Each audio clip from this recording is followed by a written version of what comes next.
Hello, my name is Alex Alonso and I am the owner of ACA Films, ACA Films Brazil. There are three ACA films out there. The first one was a Brazilian one. I'm not connected to it. I started a lot of years ago. But anyway, what we're here today to talk about is buying film credits.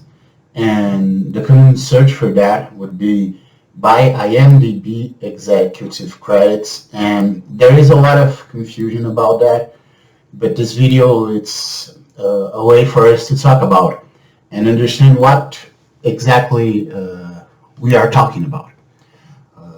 We had a recent event on Netflix that brought a lot more attention to this for people outside of the industry.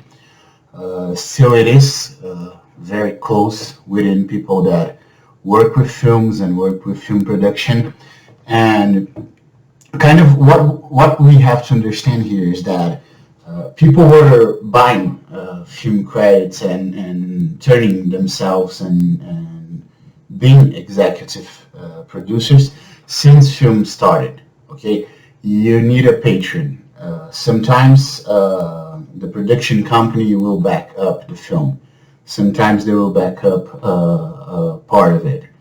And what really changed in this last few years, and there are a lot of fronts for that, but with the internet and with crowdfunding pages like Indiegogo or in Brazil here Catarse or other places, we can now connect indie and low budget, extreme low budget, and sometimes even almost zero budget film producers and content creators to people that will help them.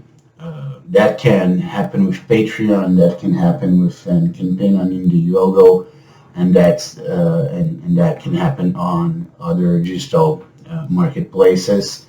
And a lot of people they will be against that, as they would they will perceive this as, oh, you're buying an empty credit, you're buying a film credit, you're not taking part in that. And I can understand some of that judgment.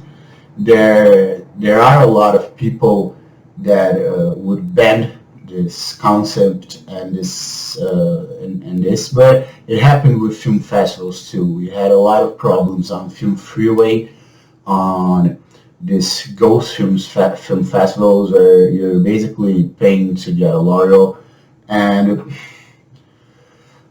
that is bound to happen in any front.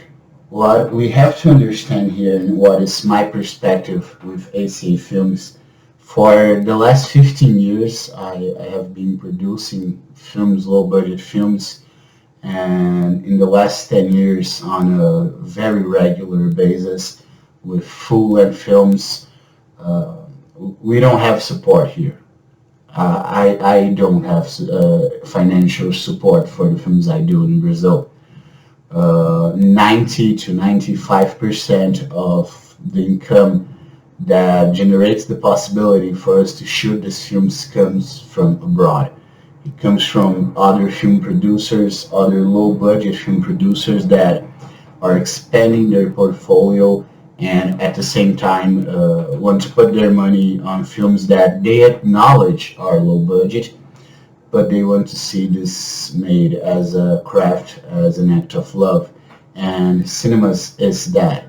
Producing films is an act of love when you're really invested in that. I did a very long run on film festivals, and I put a lot of money into it. For some parts I regret, for other parts I don't. And it's quite interesting to think what is the value, because if you stop to think about how I'm going to label this as being something that is valuable to me or not, it's a very personal question. Some people will say that Stranger Things has more value than a Lucio Fulci or a Dario Argento film, because it gets to more people, it's more popular. Other people say, I don't want this mass culture thing.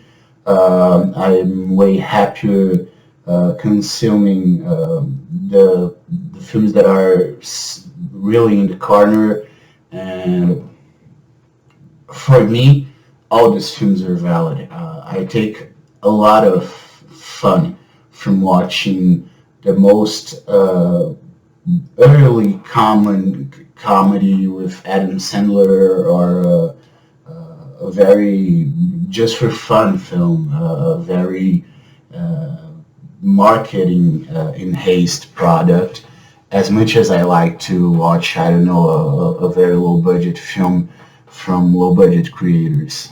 And I think that we cannot miss the point that even if there are some festivals that are just being rolled up on Film Freeway to make money, and people selling an empty credit, this is a lie that cannot stand for a lot of time. Like you can track the festival. Where is that festival? You can track a film that it doesn't exist. Where is the film? And that's why I am so confident on ACA Films and on my image as a professional. Uh, I took a lot of enjoyment when I did Cinelab, which is a TV series. It's kind of the face-off, but from Brazil. You have to do special effects. It's a TV show from Universal TV, and I take the same enjoyment on doing my personal films, like Complexity here. Sorry, like this film. It is special for me. Like I've hired this friend of mine to do the artwork for this film and some other films, and he painted that. Or like for an example, the Creature DVD. We had this very low budget film, but we wanted something special, so we've made contact with Start Home Video, and they did an awesome job with the menu, with all the technical aspects for this DVD, and it is something that appeals to me, appeals to my soul. In the end, we're selling these executive credits for our films, and only the ones that are going to festivals and complying to all the demands. So when I have a new executive producer, a new person taking a front seat here with us, their name will be in the credits. They will be involved with that project. They will see what we will announce and put press releases that they are on board with us. We want to see their films. If I go to the US or to Europe and I'm going to enter in contact with someone that has backed us up, we're going to try to meet, we're going to take a walk, we're going to talk, we're going to see what we can do there, if we can shoot there, and that is the magic. Today we have an impressive tool with the internet and with all this connection that these niches and sub-niches, they're getting more organized. I don't see this as a problem. I see it as a solution. I see it as something that is really unique and really outstanding, that I can reach out to a independent film producer in LA, and he can reach to me, and a guy from the UK, and we can like see our content, see the people we know, and say, okay, why don't we shoot a scene there? Cadillac Respect, a film from Christopher Michael Daly, is an awesome example of that. I am on the cast with Eric Roberts, with John Schneider, with Daniel Hazen, with so many people that I grew up watching. And as a small-time producer, as a person that was starting, I've always felt like this will never be a reality. Me on a film that has John Schneider, the Duke of Hazzard, Smallville's father, like I've grown up watching Smallville. It was something that I would think as a child. I would say, oh my God, I want to be an actor, I want to be a producer. Well, please God, put this in my life, the possibility for me to be in a project with someone from Smallville, and that happened. This is what this turns me. We have so many people and so many fronts talking about selling IMDb credits. I think it's way beyond that.